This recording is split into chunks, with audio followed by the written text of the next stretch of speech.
Salut et bienvenue sur le podcast Comment devenir sexuellement épanoui. Chaque épisode est un témoignage brut, sans montage, dans lequel des hommes gays, bi ou queer, enfin pas hétéros quoi, me racontent leur chemin de sexualité et comment ils tentent de s'épanouir face aux normes.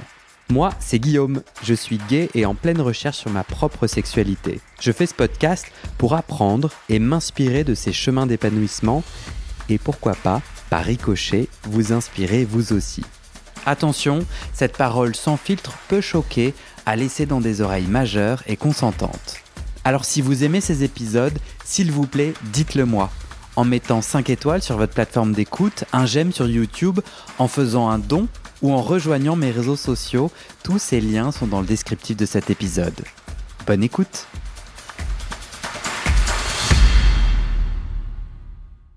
Tu te rappelles de ta première fois en 2021 ?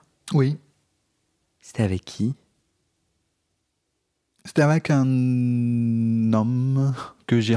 À l'époque, j'étais encore sur le site Les Pompers. C'est quoi la spécificité du Là, site ? c'est... Je sais, tu veux que je raconte ? Oui. Non, parce que tu veux dire, ouais, dis-moi. C'était un site où on peut faire des exhibs en live. Donc, j'ai regardé des mecs... Ah, c'est vrai vidéos. ça. T'as plusieurs onglets. Oui. T'as l'onglet Live Cams, enfin, c'est des... Et ça, d'ailleurs, j'étais étonné que ça soit gratuit. On est en train de faire une pub pour les Oui. Mais en gros, c'est principalement un onglet de beats. Et les gens, la plupart du temps, mettent leur beat. Oui. Et s'ils veulent être sucés, pompés, Oui. ils sont pompeurs. Et supermarché de la beat. Oui. Endroit de joie, peut-être. Et un onglet, tu peux activer ta caméra ou regarder des gens qui ont activé leur caméra et qui font leur affaire. Et je me rappelle plus si c'est... Oui, je crois qu'à l'époque, j'avais essayé de m'exhiber un peu. Ouais. Et puis, j'ai parlé avec ce mec. Et puis, on s'est convenu à un moment pour se rencontrer. Ok. Et c'est toi qui l'as pénétré. Ouais. Tu te rappelles quoi de cette première fois ? Je dirais ça, c'est la première fois. Mais en soi, en vrai, ma première fois, c'était avec ma sœur. Encore plus avant. C'était en 2020, Ok. je crois. Mais je le considère pas vraiment comme... C'est-à-dire c'est quelqu'un que tu as rémunéré ? Oui. Et tu es allé te faire un massage dans un salon ? Oui, c'était un massage érotique, soi-disant. Mais c'était pas convenu qu'on allait pénétrer. Enfin, j'allais le pénétrer. Mais je pense qu'on devait se plaiser. Enfin, pas mal. Enfin, je pense que je lui plaisais beaucoup. Donc, ouais. Il m'assoit sur ma bite à l'époque. Ouais. Donc, ouais, c'était mon... Et puis après, c'est le panique. Ça t'a paniqué ? Ouais. Pourquoi ? Je suis allé chercher... je suis allé à l'hôpital en urgence. J'ai eu un rapport qui n'était pas prévu. D'accord. À l'époque, je connaissais pas la PrEP. D'accord. Que j'ai demandé le truc traitement post-exposé. D'accord. Même si du coup, c'est protégé. D'accord, c'est ma question. Tu as fait une pénétration avec un préservatif, oui. Mais tu as été envahi d'une angoisse. Oui. Est-ce que tu te disais que la capote avait peut-être cassé ou... Non, parce que Tu l'as vu casser peut-être ? Non, c'est rien de ça. C'est juste, je me suis dit, s'il m'a fait ça, il devait faire ça à plusieurs, à ses d'autres clients. D'accord. Et surtout, il a sucé sans capotant, donc il a un risque aussi. Donc je me suis dit il faut que j'aille parce que c'était. Oui. J'avais prévu de me faire masser, c'était pas pour choper une IST. Oui, bien sûr. VIH. Ouais. Ça c'était bien avant, mais mon premier rapport c'était avec ce mec. Tu m'as dit pendant le pré-entretien que je vais paraphraser, je vais synthétiser, possiblement déformer, donc t'hésiteras pas à me corriger. Mais tu m'as dit qu'au début, tu attendais l'amour, et que tu voulais offrir cette première fois sexuelle à quelqu'un ou te l'offrir à toi, partager avec quelqu'un de spécial. Et que tu as changé d'avis. Tu peux me raconter ? Oui, parce que je pense que je sais pas si je peux généraliser, je pense que en regardant le film, on voit des amours fidèles, qui durent très longtemps. Donc, je me suis fait cette idée que notre intimité, c'est précieuse. Il faut qu'on partage avec la personne qu'on aime vraiment pour pour se jouir vraiment de l'esprit et de corps. C'est ça que je me suis dit, bon, je vais pas donner cette intimité à quelqu'un que je partage pas vraiment, qu'on s'entend pas vraiment intellectuellement. C'était pour ça que j'ai jamais eu de rapport avant de venir en France. Ou avant ce massage. Puis après, je me suis dit, bon, parfois on a envie. Et vu qu'on vieillit, je me suis dit, bon, peut-être il faut en profiter quand on est jeune, parce que l'amour vient ou viendra pas, on ne sait jamais. Mais peut-être côté sexuel, on peut commencer à... Je pense qu'il y a un moment où je peux désassocier les deux. Ouais. Comme c'est à ce moment-là où... Tu l'as choisi comment alors ta première fois? Tu n'étais pas amoureux, c'est ce que j'entends, parce que tu as dit que tu n'es jamais encore... Oui. Avec ces deux... Enfin, le masseur et le... Alors le masseur, tu l'as raconté. Oui. Et ta deuxième première fois, oui. Tu l'as choisi comment cet homme? Particulièrement, tu t'es dit... Non, c'était juste quelqu'un... Je me rappelle plus si je lui avais montré ma photo de tête. Je crois que oui. Mais c'était juste... j'avais pas j'avais pas été très strict. Hein. C'est juste pour avoir du rapport. Est-ce que dans la culture chinoise, enfin dans les produits culturels chinois, comme dans les produits culturels français, livres, romans, théâtre, etc., l'amour est érigé comme un objectif, et l'amour se vit à deux, longtemps, marié, en monogamie. Oui. D'accord, c'est la même chose. Oui. Donc on a grandi dans le même bain, en tout cas, par rapport à l'amour, c'est ça? Je pense, je ne sais pas si je peux prononcer pour la France, mais oui, en Chine, oui. C'est cette idée. Enfin, même si, avec les nouvelles générations, ça change un peu, mais avant, quand j'étais petit, ce qu'on voit dans les films, c'était des couples fidèles qui veulent mourir pour sauver l'autre. Oui. Souvent des cas comme ça. Hein. D'accord. Oui, c'était des couples amoureux légendaires. Ouais. Oui. Et qui rassure. Est-ce que, du coup, tu vois, aujourd'hui, tu décris, j'entends comme une ambivalence, une ambiguïté. J'ai à la fois l'impression que et je peux me tromper, donc tu vas me dire, j'ai à la fois l'impression que tu tends vers l'amour et un sexe avec une seule personne. Je crois que je l'ai entendu dans des petits bouts ici et là. Est-ce le cas?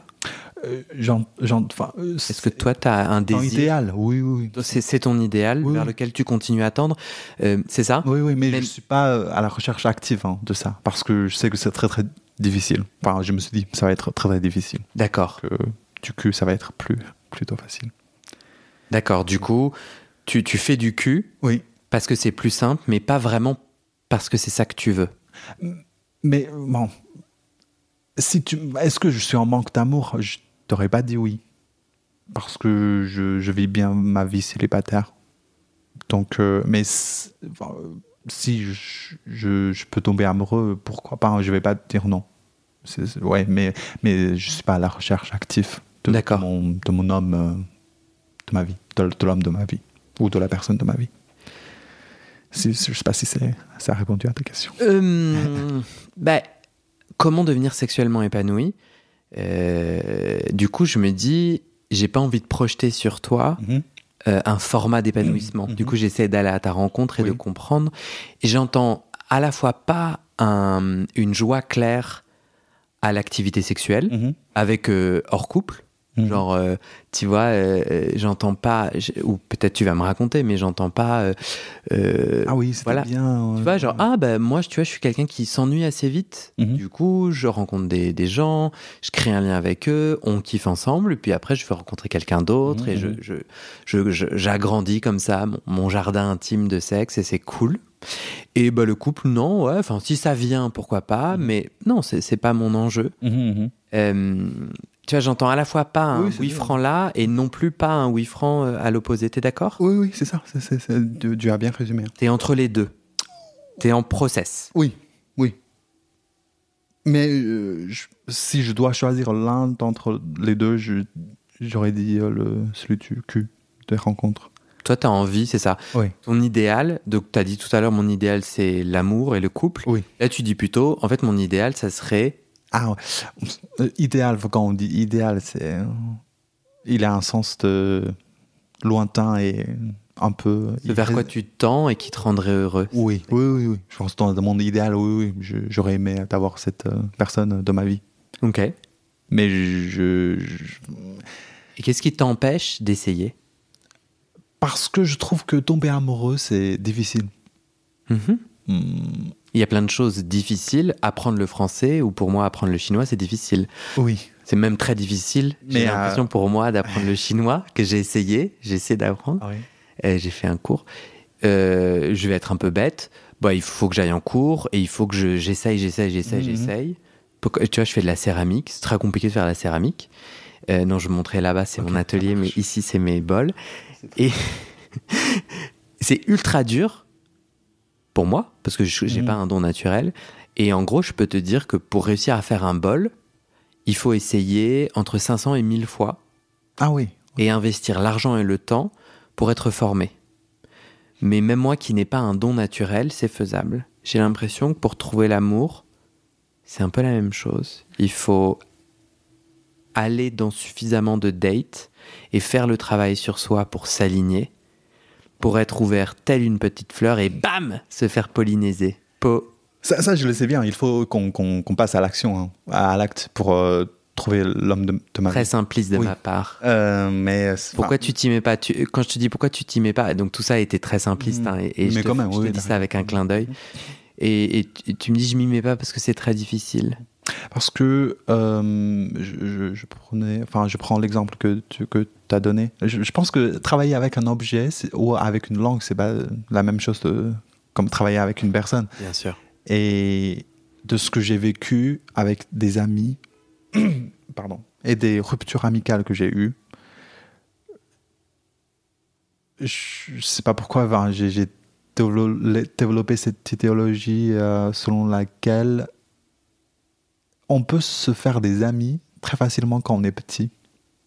Parce qu'à l'époque, on n'avait pas trop d'idéologie ou de pensée, ou de système de pensée de soi.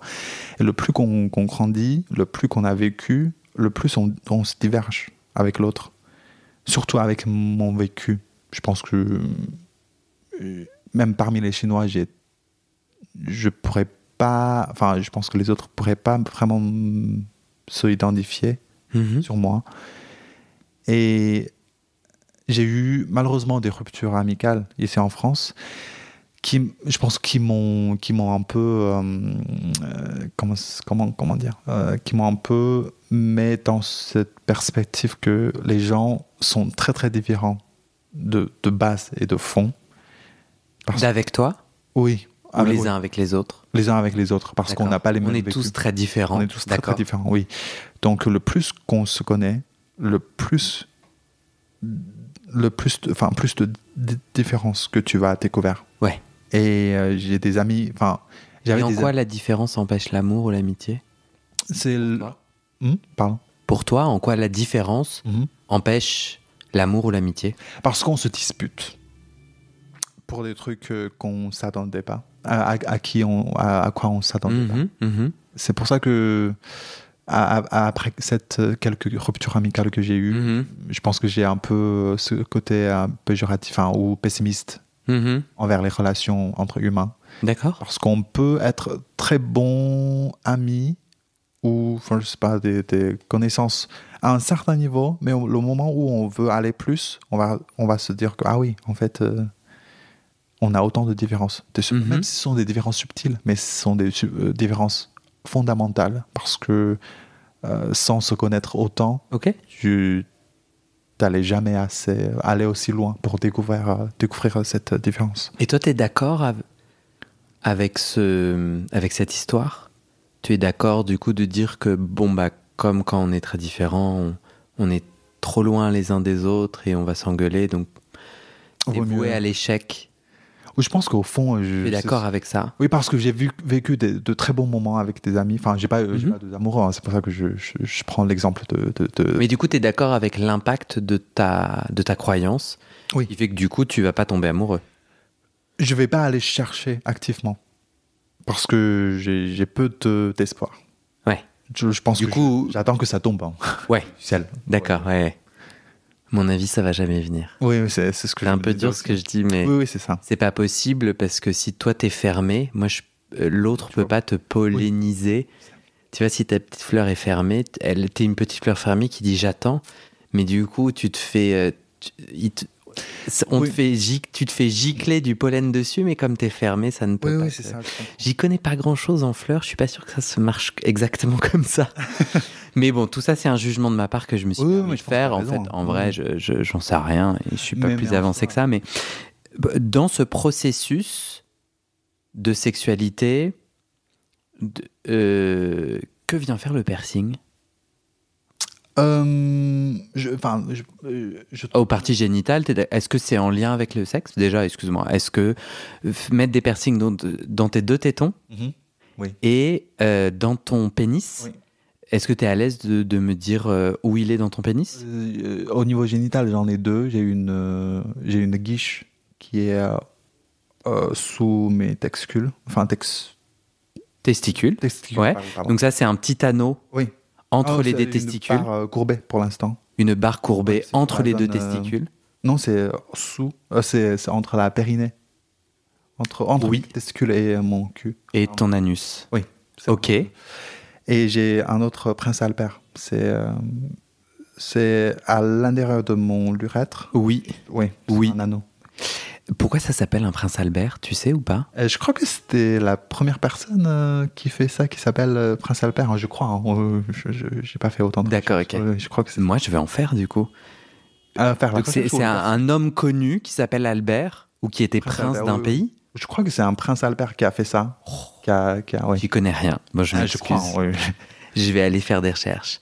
Est-ce que pour toi, c'est des signifiants sexuels? Est-ce que pour toi, c'est en lien? Je les trouve toujours très sexy. Ok. J'avais peur de me faire percer au niveau génital. Mhm. Mais après les vacances de l'année dernière, parce que j'ai vu, quand je voyageais en Europe, j'ai vu pas mal de mecs qui se montrent torse nu avec des percées au niveau téton. Mhm. Je trouve que c'est très très joli. Donc après les vacances, je me suis dit, bon, je vais faire percer mes tétons et mon lobe aussi. Donc je l'ai fait. Et puis, Ton lobe de l'oreille. Oui. Mhm.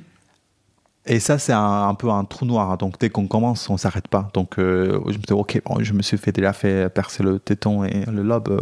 Qu'est-ce que j'aurais mis ailleurs? Donc j'ai pensé à ces deux parts parce que je veux pas mettre trop de piercing au niveau de visage. D'accord. Aux contraintes de travail, il n'y a que les parties qui peuvent se cacher. Hein, Donc le prince Albert, qui il y a sont un très discret. Hein. très discret. Oui. Très discret. Sauf les gens qui sont très proches peuvent savoir que tu portes un prince Albert, sinon tes collègues. Bien sûr. Oui. Et il y a un lien sexuel pour toi, le prince Albert? Je sais. Côté esthétique, je le trouve très très joli. Mhm. Vu que je suis plutôt passif, donc je comptais pas pénétrer avec un piercing génital. Un lien sexuel, je sais pas. Je sais plutôt Il n'est côté. pas apparent pour toi. Non, je fais ça plutôt parce que ça fait joli.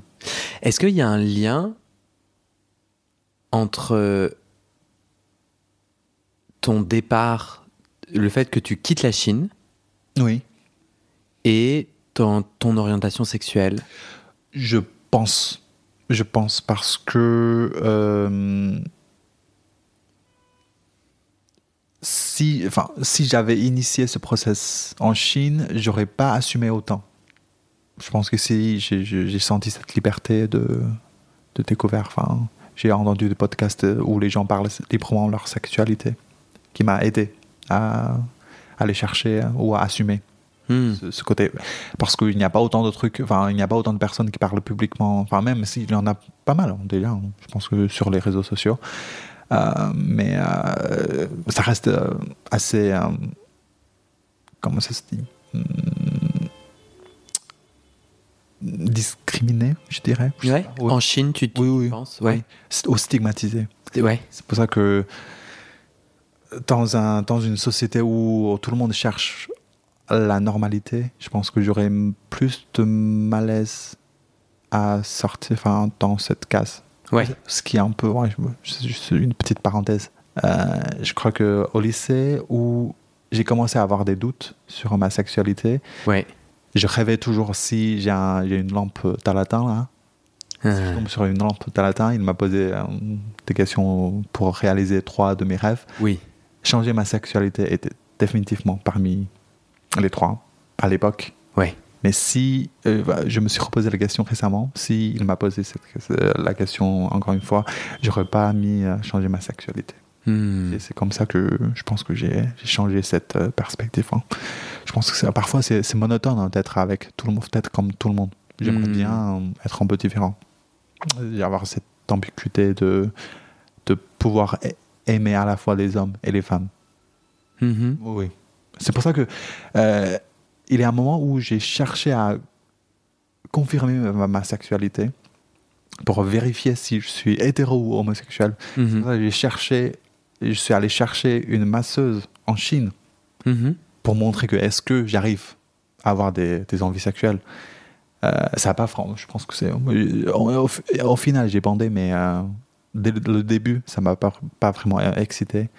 Donc quand j'étais en France, j'ai cherché un masseur homme. J'ai bandé. Mais j'ai toujours cette ambiguïté. Hein. Je suis pas sûr parce qu'à l'époque, oui, j'ai quand même été très excité par des pornos hétéros, etc. Et puis, je pense que c'est assez récent. Avant le Covid, un peu les derniers moments avant le Covid, je me suis dit, bon, je vais arrêter de me poser cette question. Je vais arrêter de me mettre dans une case. Je vais savoir si je suis hétéro ou homosexuel au moment où je suis tombé amoureux. Ouais. J'ai une autre question pour toi et je vais te demander d'être bien aligné avec ton micro. Oui, pardon. Mais non, t'inquiète. Est-ce qu'il est bien positionné pour toi ? Oui. Pour que tu puisses être dans l'alignement, parce que parfois tu bouges ta tête. Oui. Est-ce que tu fais un lien J'ai envie de faire un lien entre l'ennui rapide que tu rencontres sexuellement et la difficulté du coming out. Est-ce que tu as envie de faire ce lien avec moi ? Oui, vas-y, mais oui, si tu me demandes à faire le lien, j'arrive pas, mais oui, je t'écoute. Oui. Bah non, du coup, c'est pas très intéressant. Non, c'est juste, je vois pas comment les deux peuvent lier. Est-ce que tu peux me donner tes pistes ? Peut-être bah non, c'est pas très intéressant. J'ai plutôt envie que toi, tu te racontes plutôt que je projette sur toi. Je peux... Ok, c'est entre... le fait que j'ai pas coming outé, enfin je suis pas coming out. Je vais te donner je vais te donner mon interprétation générale ou ma projection générale. Okay. Et puis après tu rebondis, ça te parle, ça te parle pas, il y a pas de.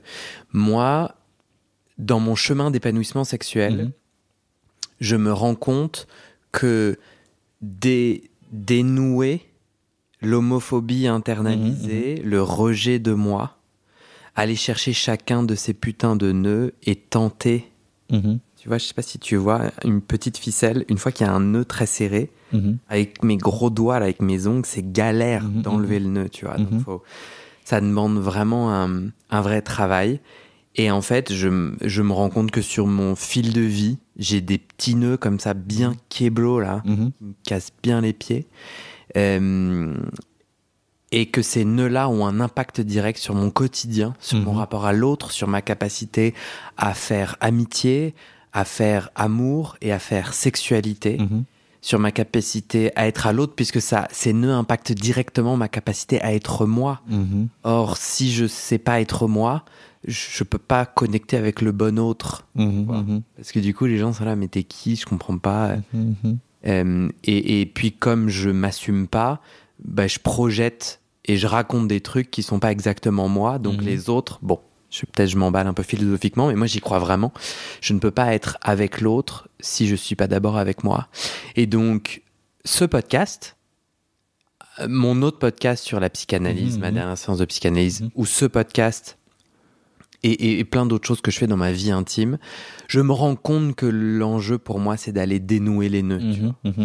Et que en dénouant les nœuds, alors, mon hypochondriaque, le fait que je suis hypochondriaque, mes angoisses ont diminué, ma capacité, cette barrière-là, c'est quand même assez intéressant d'observer que mon cerveau produit un interdit sexuel me dit attention et tout, le sexe c'est sale, c'est mal, ou le sexe c'est la maladie. Ok. Ça a beaucoup disparu avec ce travail. Donc, hypochondriaque, ennui. En fait, mon ennui à moi, je te parle de moi là, hein, je te parle pas de toi. Oui. Dans mon ennui face à une personne, ce que j'ai découvert, c'est que, je disais pas cet ennui-là, donc on pouvait pas passer à autre chose, on pouvait pas faire d'autre chose. Deux, je ne me connaissais pas vraiment sexuellement, donc en fait, j'étais dans la répétition de cette pénétration, cette caresse, cette fellation. Ça me correspondait pas bien, mais j'arrivais pas à porter le rapport sexuel ailleurs, puisque je savais pas qui j'étais, je me connaissais pas, et je refoulais mon plaisir sexuel. Donc je pouvais pas l'investiguer, donc je me faisais chier parce que en fait apparemment cette position-là m'ennuyait, mais je ne créais pas d'autres et je ne créais pas le lien avec l'autre qui me permettait d'avoir cette sexualité riche, tu vois. Et du coup, des exemples de nœuds, tu vois là par exemple, je suis en train de développer un podcast sur la place de l'homosexualité et de l'homophobie dans ma famille. D'accord. Autrement dit, j'ai découvert que mon grand-oncle était homosexuel, je le savais, mais avait un amoureux. Et que cet amoureux, il a été complètement invisibilisé. Il a disparu, mais sauf qu'il est encore vivant. J'essaye de le retrouver. Ah oui. Et en fait, en essayant de le retrouver, en posant plein de questions, je me rends compte qu'en fait, ce que je rencontre d'abord, c'est moi l'homosexuel, un des seuls homosexuels de cette famille, dans cette famille très hétéronormée, etc. Et qui fait partie d'un de mes nœuds, tu vois. Le fait qu'en tant qu'homosexuel dans cette famille hétéronormée, je suis à côté, je suis pas célébré, j'ai pas d'enfant, je corresponds pas au code, quoi. Blablabla. Bla, bla, bla. Dans cet échange, dans cette recherche, dans cette enquête, j'en viens à poser des questions à des amis de collège. Et avant-hier soir, je dînais avec une amie. Et je lui dis, mais meuf, tu te souviens tu vois, si je devais comme ça, moi c'est un peu vague dans ma tête. J'ai oublié. Tu sais, on était au collège ensemble, même en primaire. Tu te souviens, si tu devais me raconter Guillaume, homosexualité, collège. Et elle me dit, bien sûr. Et là, elle me dit, t'étais harcelée. Ah oui, ok. Et elle me dit, elle m'a rapporté les insultes et les blagues. C'est-à-dire que on a 36 ans, quoi. Elle m'a dit, est-ce que tu te souviens ? Il te faisait cette blague. Et elle dit, c'était quotidien, c'était de groupe, et ça a duré longtemps. Et elle a même dit, elle me disait, ils t'ont fait cette blague, et elle a dit, même moi je l'ai faite, et c'était un groupe, quoi, c'était un effet de masse. Et du coup, je me disais, putain, la tristesse, et putain, qu'est-ce que je fous là à remuer le passé, à voir qu'il y a un nœud, etc. Et ça impacte directement ma sexualité d'aujourd'hui. Et parler pendant 15 minutes, j'en suis désolé, mais c'est hallucinant comment, quand elle a ressorti ça impacte ma capacité à jouir dans mon putain de lit. Ma capacité à être moi. Parce que, en fait, comme je suis au courant, je me suis rappelé, bien sûr que je m'en souviens, bien sûr que c'est encore actif en moi, cette homophobie, je peux la réparer. Et je peux me faire pénétrer, éjaculer, être homosexuel, quoi. Et t'avais pas avant de te parler avec elle, t'avais pas de souvenirs vivants? Si, mais je croyais que j'avais inventé. Ah oui, ok. Enfin, je suis désolé. Hein. Je me souvenais de la réalité. Je savais dire que ça avait été dur.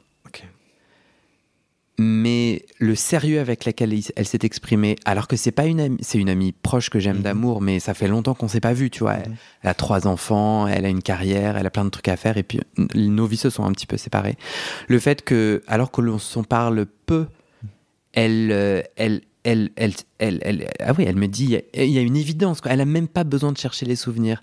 Ça m'a ramené le niveau d'intensité de la violence que j'avais vécue. Et du coup, je te demande, est-ce que toi, lorsque tu dis « je m'ennuie rapidement, j'ai une peur panique d'avoir une maladie dès lors que je fais du sexe protégé », j'avais noté quelque chose d'autre, mais j'ai oublié. Quand tu parles des différents bloquants, et tu parles aussi un peu de « puisque l'on est si différents, à quoi bon sortir de ma bulle célibataire ?»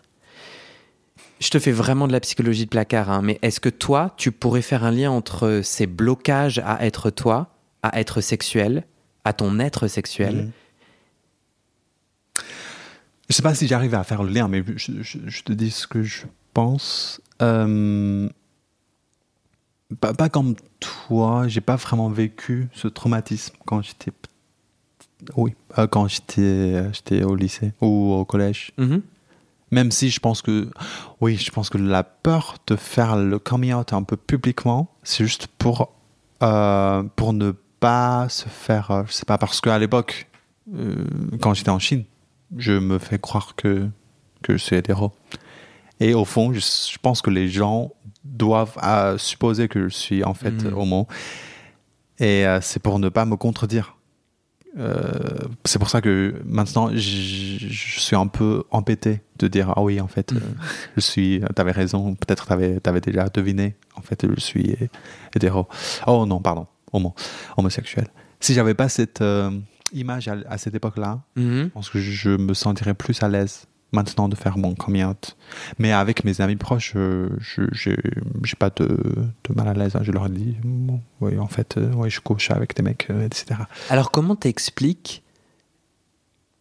comprends les blocages dans ta sexualité? L'ennui ou le... Ouais, l'ennui, Tu sais, tu dis les situations un peu comme si tu les subissais. Tu dis, moi, j'ai envie de mettre des photos de cul sur mon visage. Oui. Et j'observe que dès lors que je partage mon visage, j'ai beaucoup plus de blocs et ça me blesse. Oui. Mais je ne souhaite pas changer. Si je me sens mal à l'aise si je me sens à l'aise de mettre une photo osée avec ma tête dans un endroit où personne ne va me reconnaître, je le mettrai. Et comment tu comprends ces blocages? Cette reconnaissance, c'est juste, je pense que c'est comme si tu trouves, enfin si j'étais à un lycée ou à la fac ici, je trouve mon professeur nu sur les applis, c'est embarrassant. Enfin, je sais pas, est-ce que c'est partagé? C'est vachement intéressant parce que c'est à la fois embarrassant et excitant parce que tu parlais d'exhibitionnisme que tu as fait en ligne ou d'un désir d'exhibitionnisme dans notre... Mais pas vraiment passé au vrai. Mais bien sûr. C'est cet fantasme de l'interdit. Oui. Je pense que je m'exhibe, mais tu vas pas me reconnaître dans la vie. Bien sûr. Et c'est la fin de cet épisode. Vérifiez dès maintenant si la suite est déjà publiée.